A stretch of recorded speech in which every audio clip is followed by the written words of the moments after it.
এক নিশীথ রাত, চারদিক নিঝুম, মানুষজন ঘুমের দেশে। হঠাৎ ঘড়ির কাঁটা থেমে থেমে যেন জানান দিল রাত 2:40।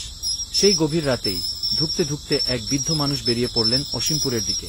কারো কোনো ডাক নেই, নেই কোনো সঙ্গী, শুধু কুয়াশার চাদরে ঢাকা পথ, আর দূরে কোথাও পুকুরের হালকা ঘেউ ঘেউ। বাতাসে যেন অদ্ভুত একটা গন্ধ, পচা ফুলের মতো, বা হয়তো মৃত্যুর ছায়া। বৃদ্ধের চোখে ভয় নেই, কিন্তু চারপাশে নেমে এসেছে এমন এক নিস্তব্ধতা, যেন অশরীরীরা নিঃশব্দে তাকিয়ে আছে তার পথচলার দিকে। তারপর যা ঘটল তা যেন কল্পনাকেও হার মানায়। হঠাৎ করেই বৃদ্ধ টের পান তার পেছনে কে যেন দাঁড়িয়ে আছে।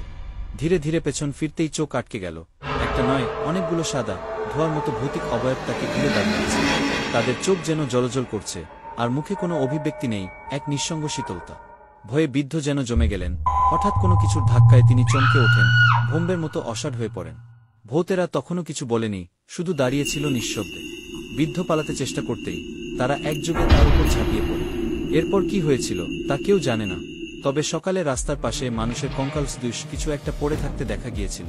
পরদিন সকালে গ্রামবাসীরা পথের ধারে অচেনা এক ভীতিকর অবস্থা দেখে থমকে দাঁড়ায়। তারা দেখতে পায় বৃদ্ধটি অজ্ঞান অবস্থায় পড়ে আছে, শরীর জুড়ে অদ্ভুত আঁচড়ের দাগ, চোখ দুটো স্থির ও বিস্ফারিত।